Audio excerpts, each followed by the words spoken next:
mais um Literatos aqui. Nesse vídeo vamos estar falando de um tema filosófico e abrangendo um tema contemporâneo, que eu particularmente não gostaria de estar falando disso, mas eu vejo como uma necessidade para nós falarmos sobre o debate, ou a noção de debate na contemporaneidade, certo? E o título desse vídeo seria Platão, a Escolástica e Schopenhauer e o debate contemporâneo. Um título tanto grande, né? Mas hoje nós estamos num mundo em que a gente tem as redes sociais, nós temos a polarização política, principalmente no Brasil, e também nós temos um outro fenômeno que é, a cada ano, o nível de leitura das pessoas, o número de livros vendidos por ano é menor. E isso se dá a vários fatores. Primeiro, porque a cultura a cada dia é desvalorizada. Segundo, a gente tem o fenômeno do videocast, do YouTube, o fenômeno dos podcasts. As pessoas leem menos, a tecnologia, o celular. Então, o livro que está cada dia mais caro. Então, tudo isso contribui para que a nossa sociedade esteja menos letrada. A gente tem a polarização política, as paixões, os políticos aproveitam dessa fragilidade humana de colocar as pessoas umas contra as outras sem refletir, estimulando seus instintos e as emoções dos seres humanos, né? Mas, enfim, o que é que Platão, a Escolástica e Schopenhauer têm a falar para nós no debate contemporâneo? Eu vou começar ao contrário. Vou falar aqui, primeiro de Schopenhauer. Tem esse livro aqui. Esse livro aqui, A Arte de Ter Razão. Eu comprei esse livro aqui lá nas Americanas. Às vezes é traduzido Como Vencer um Debate Sem Ter Razão. E Schopenhauer foi um filósofo muito, para mim, um dos grandes filósofos contemporâneos. E ele escreveu esse livro aqui, mostrando, como o título aqui está dizendo, 38 estratégias para que você possa vencer um debate mesmo estando errado. E ele começa o livro com uma coisa muito interessante. Ele vai falar que a arte de ter razão é chamada de heurística. E ele vai falar que a questão do debate ela está relacionada principalmente à maldade humana. Por quê? Porque o ser humano quer vencer um debate mesmo ele estando errado. O ser humano é guiado pelos próprios interesses, pelas próprias paixões, e ele vai querer defender o seu argumento, custe o que custar. E, na maioria das vezes, nós somos levados pelas nossas próprias convicções, pelas nossas paixões.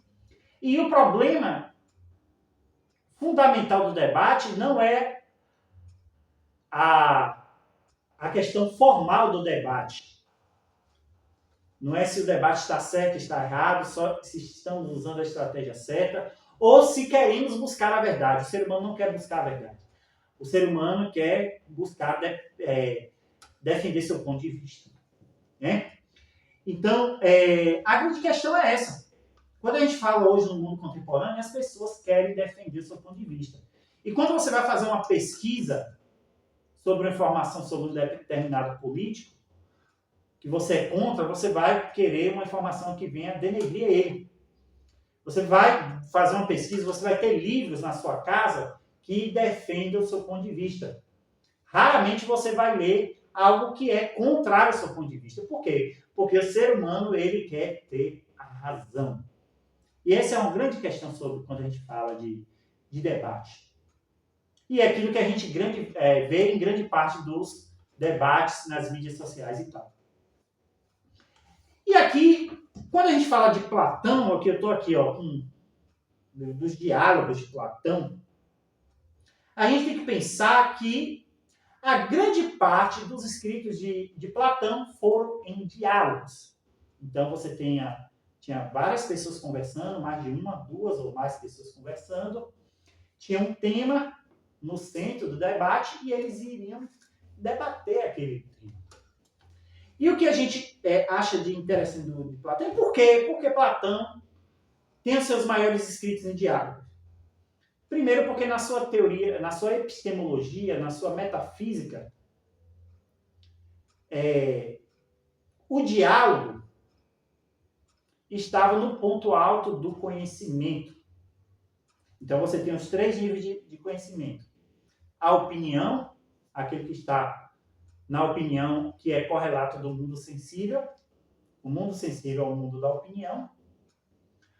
Você tem o nível intermediário, que é das matemáticas, da geometria, onde através das matemáticas você tem conhecimento intuitivo, a relação de proporção entre as coisas, que você chega a um certo nível de abstração, e você tem o conhecimento das ideias, das formas puras, que aí a correlação é o diálogo. Então, o diálogo vai levar você a ter o conhecimento verdadeiro, o conhecimento mais alto, que é o mundo das formas. Então, para ele, o debate através do diálogo, a gente ia fugir das opiniões, ia fugir até mesmo do conhecimento intuitivo, ia chegar a um nível de conhecimento correto.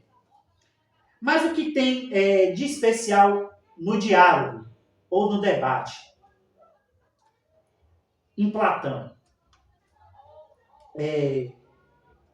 O diálogo em Platão, ele não tem uma tomada de posição.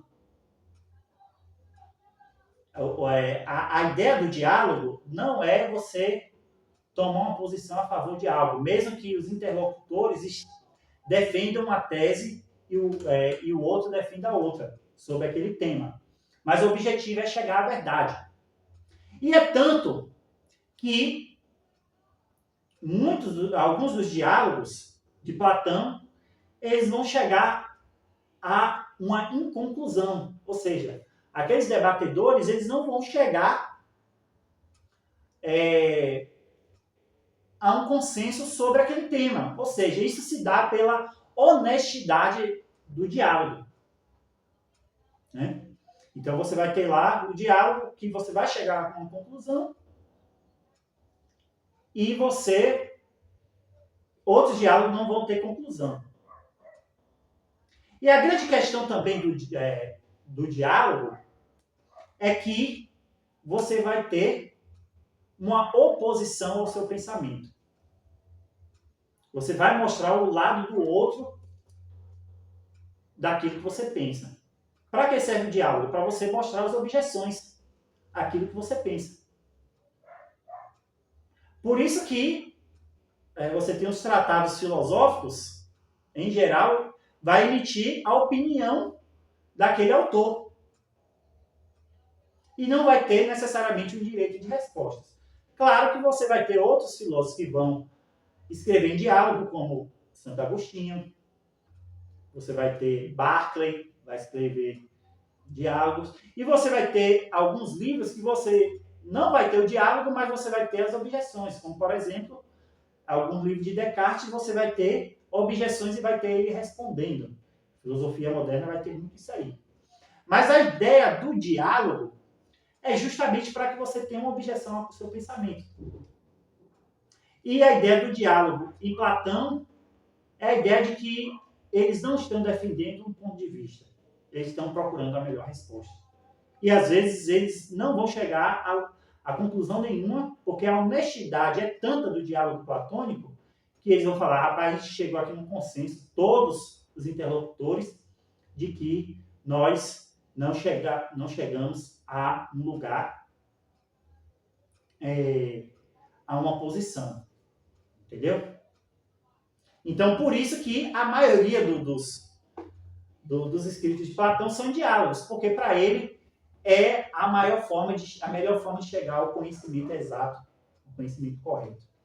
E aí quando a gente fala, por exemplo, então pega aqui a Suma Teológica, eu já fiz até um review desse livro, dessa edição da Loyola, nós temos assim na Escolástica outros escritos, você tem Guilherme de Ockham, você vai ter Duns Scotus, você vai ter vários outros escritos, você vai ter um método da Escolástica que é o método da disputa, que é análogo ao diálogo platônico, que aí você vai ter um tema e você vai ter dois interlocutores e eles vão debater para chegar a uma conclusão sobre aquela questão. E a educação escolástica, você vai ter, por exemplo, em um primeiro momento, escritos que o cara vai fazer um comentário sobre o filósofo, e nesse caso, em geral, era comentário sobre Aristóteles, sobre a física de Aristóteles, sobre o órgão de Aristóteles. E em um outro nível, você ia ter a disputa. E aí, muitas vezes, essas disputas, elas vão se tornar livros, como no caso aqui da Suma Teológica. Você vai ver que a estrutura, a maneira de escrita,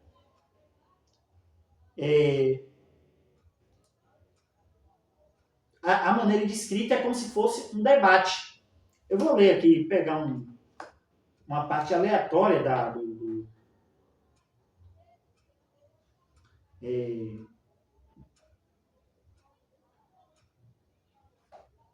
só para ilustrar isso.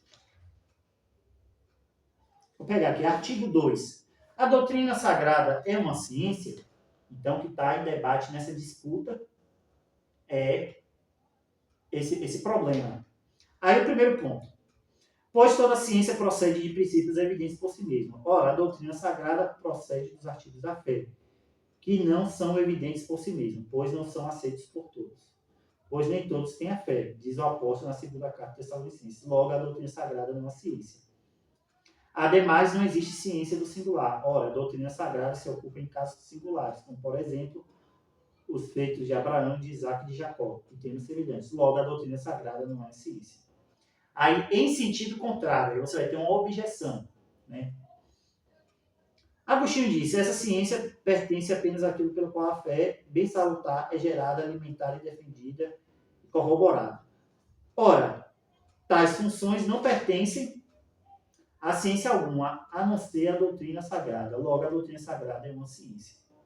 Entendeu? Então, você vai ter a estrutura onde você fala algo e você lança objeções. E a estrutura de, talvez, todos os textos escolásticos é uma estrutura de debate, onde você tem uma posição e você tem uma objeção. Né? Então, você tinha uns comentários aos livros clássicos, em geral, de Aristóteles, e depois você vai ter, em outro nível, a disputa, e essa disputa vai gerar um livro para se ler. Né? Então, você vai ter os níveis de formação na escolástica. Então, o que é que a gente tem a dizer sobre isso? O que é que a gente tem a aprender, a chegar à conclusão sobre isso? Primeiro, quando a gente fala do debate contemporâneo, Schopenhauer tinha razão. O debate contemporâneo, principalmente, é baseado em pessoas que querem defender seu ponto de vista e não chegar à verdade. E a gente aprende com Platão que o diálogo era tão honesto que, em certos debates, eles falavam, olha, a gente não chegou a uma conclusão exata sobre este ponto de vista. Isso é o que falta no debate contemporâneo. E, como a gente aprendeu aqui na Suma Teológica, a gente também não tem um sentido técnico de você, e até mesmo, como isso aqui reflete também a própria formação da escola na época, né? a gente não tem esse tipo de estrutura e de debate que a gente tinha aqui na escolástica. Óbvio, quando a gente pensa na Idade Média, tem várias coisas que a gente pode contestar e até mesmo discordar. Mas a noção de disputa na Idade Média reflete como a gente poderia melhorar o debate contemporâneo. Apesar de que na Idade Média você tinha ali uma certa controle da igreja sobre o que se ia pensar, sobre como isso ia moldar e tal, ainda assim você possibilitava, através desse método de ensino e de aprendizado, a possibilidade de você ter debates até mais interessantes quando a gente compara com o debate contemporâneo. Então, pessoal, espero que tenham gostado, espero que esse conteúdo até incentive e estimule você a buscar esse tipo de literatura. Tem o nosso Pix para contribuição e até a próxima.